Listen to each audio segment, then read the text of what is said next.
classmates, welcomes you all in the bar zone. I'm your educator Abhishek Sharma, and today we are going to learn about Mendelism in this video lecture. So, sir, what is Mendelism? Mendelism क्या है sir?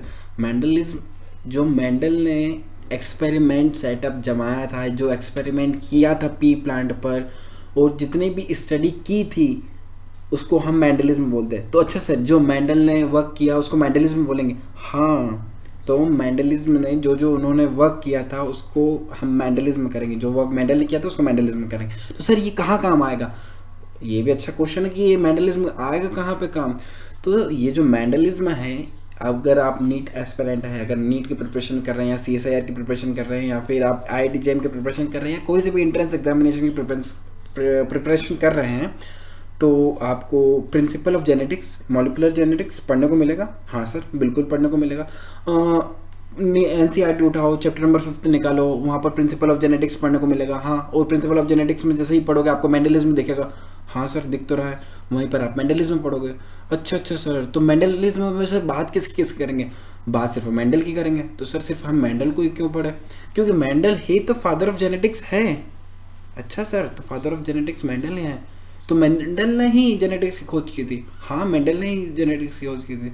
Sir कितना simple है ना father of genetics होना। हाँ, बहुत ज़्यादा simple है। सुबह जाओ, कुछ भी खोज के ले आओ, शाम को उसके फादर हो जाओगे। ऐसा नहीं है, काफ़ी डिस्कवरीज की, काफ़ी एक्सपेरिमेंट किए थे मेंडल ने, और काफ़ी टर्न्स आए थे उसकी लाइफ में। और इस एक्सपेरिमेंट में भी, जेनेटिक्स के एक्सपेरिमेंट्स में भी कितने टर्न थे, उसी के बारे में आज पढ़ेंगे। तो ये एक जनरल डिस्कशन होगा आपके और मेरे बीच में। इस वीडियो के माध्यम से हम इंटरेक्ट करेंगे और शुरू करते हैं मेंडलिज्म। तो सर मेंडल था कौन? तो ग्रिगोर जॉन मेंडल, जिनका जन्म ऑस्ट्रियन में हुआ था। ऑस्ट्रेलिया नहीं है, ऑस्ट्रियन एक एम्पायर है। इनका 22 जुलाई 1822 में इनका जन्म हुआ था। अगर इंग्लिश में बोले तो 1822 जुलाई ऑस्ट्रियन एम्पायर में इनका जन्म हुआ था। तो सर इनको गार्डनिंग पसंद थी, मैंने साइड में देख लिया। हाँ, इनको गार्डनिंग पसंद थी। सर क्यों गार्डनिंग पसंद थी? अरे इनको इसलिए गार्डनिंग पसंद थी क्योंकि इनके जो फादर थे वो फार्मर थे, ठीक है, और फार्मर होने के कारण इनको शुरू से गार्डनिंग का भी शौक था। सर गार्डनिंग के अलावा भी इनकी कुछ हॉबी थी? बिल्कुल, इनकी बी कीपिंग भी एक तरह से हॉबी थी। अच्छा सर, तो ये साइंस भी जानते थे? हाँ, ये एक मैथमेटिशियंस थे। जब ये 21 साल के हुए थे, 21 जो इनका बर्थ था, जब ये 21 साल के हुए थे, 21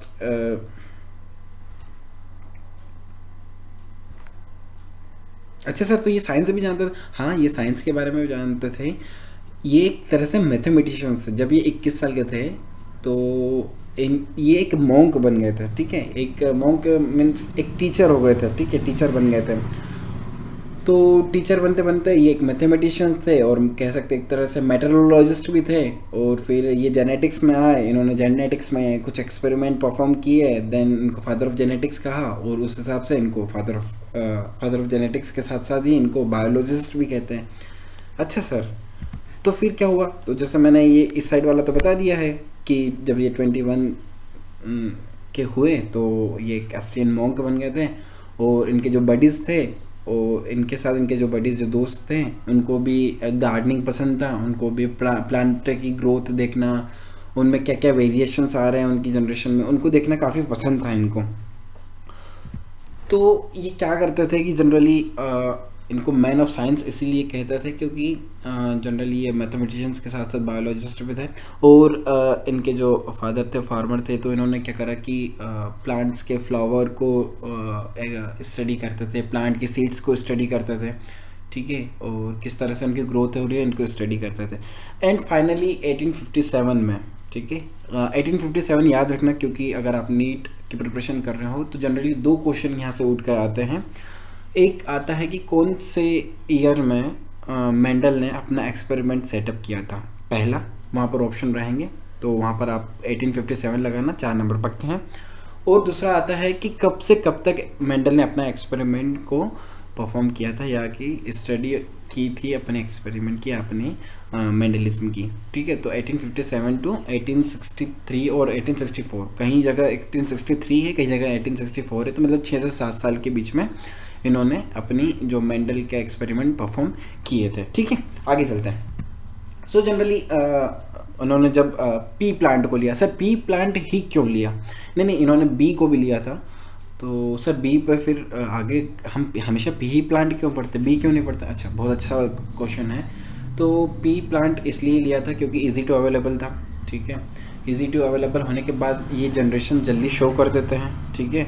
और जनरेशन जल्दी शो करने के साथ साथ इनमें बहुत सारे वेरिएशंस भी रहते हैं, और जो इनके फ्लावर के 2 अलग अलग कलर होते हैं, सीड के शेप्स भी अलग अलग होते हैं। तो सर ये कहीं ना कहीं आप ऐसे तो नहीं बोल रहे हो कि ये 7 ट्रेट कैरेक्टरिस्टिक्स शो करते हैं? हाँ बिल्कुल, ये हम आने वाले वीडियो लेक्चर्स में, अभी तो हम जनरल मेंडलिज्म में पढ़ रहे हैं, जब हम आगे पी प्लांट की बात करेंगे और इनके लॉस पढ़ेंगे, जब हम पढ़ेंगे 7 कैरेक्टरिस्टिक्स जो पी प्लांट के हैं। हाँ, तो बिल्कुल उन्हीं कैरेक्टरिस्टिक्स को लेकर मेंडल ने देखा कि पी प्लांट ही सबसे ज़्यादा अच्छा रहेगा जेनेटिक की स्टडी करने के लिए, इसलिए उन्होंने पी प्लांट लिया मेंडल ने, ठीक है। तो जैसे इसमें लिखा हुआ है कि पी प्लांट क्या करते हैं, 2 कलर शो करते हैं। तो सर अगर ह्यूमन लेते तो ह्यूमन लेते तो उनकी जो जनरेशंस होती हैं वो जल्दी शो नहीं करते। मतलब एक लाइफ साइकिल लें ह्यूमन की, तो जनरली उसका बर्थ होता है, देन वो उसके अर्लीस्ट 25-26 में उसकी शादी होती है, फिर वो सेटल होंगे, फिर उनके आगे जनरेशन बढ़ाएंगे, देन उनकी जनरेशन देखेंगे, और फिर ऐसा करते करते तो मतलब मेंडल को कम से कम 500-600 साल जीना पड़ता है, जब जाके वो 4 से 5 जनरेशन देखता। और ऐसा मतलब पॉसिबल नहीं है, इसलिए उन्होंने पी प्लांट लिया। क्योंकि पी प्लांट ऐसा नहीं है कि अरे भैया आप शादी करवानी पड़ेगी, अब इसके लिए लड़की या लड़का देखना पड़ेगा। चलो मजाक की बात है, आगे आते हैं। तो जनरेशन जल्दी दिख जाती है, इसलिए उन्होंने पी प्लांट को सिलेक्ट किया। बी भी कहीं ना कहीं एक एनिमल है, एक फ्लाई है, और उसकी भी जनरेशन थोड़ी सी लेट शो होती है, इसलिए उन्होंने जो बी पर है एक्सपेरिमेंट उन्होंने ड्रॉप किया और पी प्लांट के साथ पढ़े। सर पी प्लांट को ही पाइजम सटाइवम कहते हैं? बिल्कुल, पी प्लांट को ही पाइजम सटाइवम कहते हैं, और ये क्वेश्चन भी नीट में आ चुका है। आगे बात करते हैं कि पी टेस्टी होती है, और उन्होंने, चलो ठीक है ये तो सब अलग बात होगी, उन्होंने क्या करा कि क्रॉस पॉलिनेशन करवाया किसका? पर्पल फ्लावर का और वाइट फ्लावर का। सर पी प्लांट का ही ना? हाँ पी प्लांट का ही, पी प्लांट से बाहर नहीं जाएंगे, ठीक है, भटकना नहीं है। पर्पल फ्लावर के पॉलिन जो ग्रेन होता है उसको उठाकर वाइट फ्लावर पर डाल दिया, और वाइट फ्लावर को इस तरह से क्रॉस पॉलिनेशन करवाया मेंडल ने। अब जैसे क्रॉस पॉलिनेशन करवाया, उनको कहीं ना कहीं आने वाली जनरेशन में डिफरेंट कलर ऑफ फ्लावर्स देखने को मिले rather than white and purple. अच्छा सर, हाँ, और इसी हिसाब से इसी के ये जो एक्सपेरिमेंट हुआ उसको स्टडी किया, और उसके बाद जो उन्होंने रिजल्ट दिया, उसको रिजल्ट में देखा कि ये ना कहीं वेरिएशंस आना, इनहेरिटेंस आना जो भी है, ये एक जेनेटिक का पार्ट है, और इस तरह से जेनेटिक की जो मिस्ट्री है उसको सॉल्व किया विद देयर 4 लॉज। तो सर हम कहीं ना कहीं मेंडल के 3 ही लॉ पढ़ते हैं। हाँ, जो 3 लॉ हैं वो एक लाइमलाइट में ज़्यादा आए हैं, उनका ज़्यादा प्रज्वलन कह सकते हैं, ठीक है। हम हिंदी को भी उतनी महत्व देते हैं इंग्लिश के, क्योंकि हमारे लेक्चर दोनों देखते हैं। चलो हम बात करते हैं टॉपिक पे। 4 लॉ, बिल्कुल 4 लॉ हैं उनके, बट हम 3 लॉ पे ज़्यादा फोकस करते हैं। लॉ ऑफ, बोलो मेरे साथ, law of dominance, law of segregation and law of independent assortment. ये 3 जो लॉ हैं इन पर हम ज़्यादा फोकस करते हैं। बट जनरली जो एलील वाला लॉ है, जीन को एलील और एलील को जीन बोलते हैं, वो भी इनका ही लॉ है। तो सर ये G, F1, F2 क्या है? F2, F1 प्रोजेनी है, जो कि एक जनरेशन से दूसरी जनरेशन, तीसरी जनरेशन को शो करती है। तो उन्होंने जनरेशन को G से शो किया है, एंड देन आने वाली जो जनरेशन है, जो फर्स्ट जनरेशन, सेकंड जनरेशन, उनको G1, G2 ना देते हुए उन्होंने F1, F2, F3 ऐसे दिया है, ठीक है। तो ये जो F है वो है उनके जनरेशन, ठीक है, रिजल्ट ऑफ जनरेशन कह सकते हैं एक तरह से।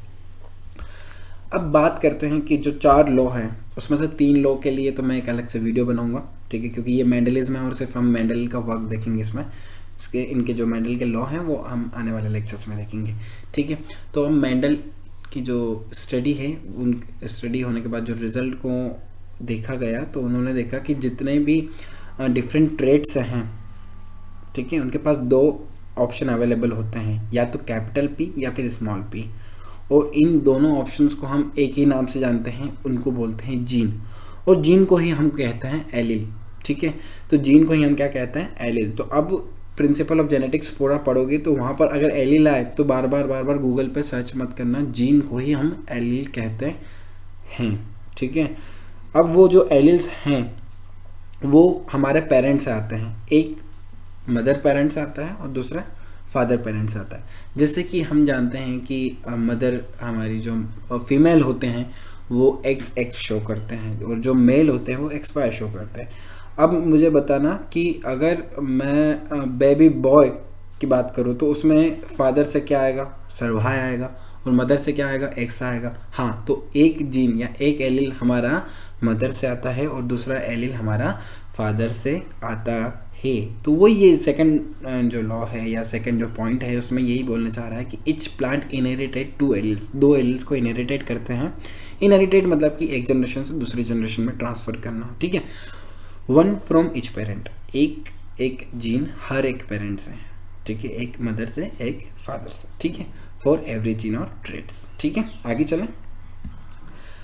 सर ये क्या है, एक पे लाइट गिर रही है और दूसरे पर नहीं लाइट गिर रही है। हाँ, तो ये एक तरह से डोमिनेंट और एक तरह से रिसेसिव को शो कर रहा है। Dominant means more powerful than recessive, और रिसेसिव मतलब लेस पावरफुल देन डोमिनेंट। तो सर यहाँ पर पावर की कैसे बात हो रही, पावर की बात नहीं हो रही, मतलब डोमिनेंट एक तरह से हम क्या, हमेशा देखो एक चीज़ समझना कि जब भी आप जेनेटिक्स पढ़ रहे हो, ठीक है, तो उसमें एक चीज़ होती है कि कैपिटल जो भी कैपिटल पी होगा, कैपिटल आर होगा, कैपिटल वाई होगा, कैपिटल डब्ल्यू होगा, जो भी है, या कैपिटल एक्स है या कैपिटल जो भी कैपिटल है, अगर वो जो भी अल्फ़ाबेट हैं अगर वो कैपिटल से शो कर रहे हैं तो वो होगा डोमिनेंट, और जो स्मॉल से शो कर रहे हैं अपने अल्फ़ाबेट लेटर्स को वो होंगे रिसेसिव, ठीक है।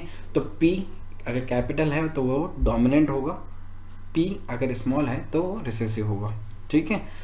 तो यहाँ पर ये देखो P लाइट में आ रहा है मतलब डोमिनेंट है, मोर पावरफुल देन रिसेसिव। ऐसा मैं ऐसा लड़ा के नहीं दिखाया मैंने, दोनों की जंग नहीं करवाई है मैंने, ठीक है, सिर्फ बता रहा हूँ मैं कि अपना एक आइडिया है कि डोमिनेंट हमेशा मोर पावरफुल, इसलिए capital, recessive less powerful than dominant, and it denoted as N small letter, okay.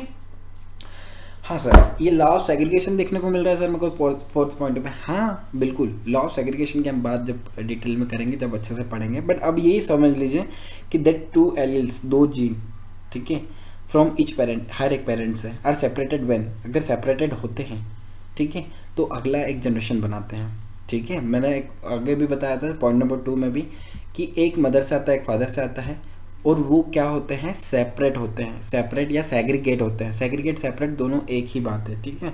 Segregate होंगे, एक सेग्रीगेट होगा मदर से और एक सेग्रीगेट होगा फादर से।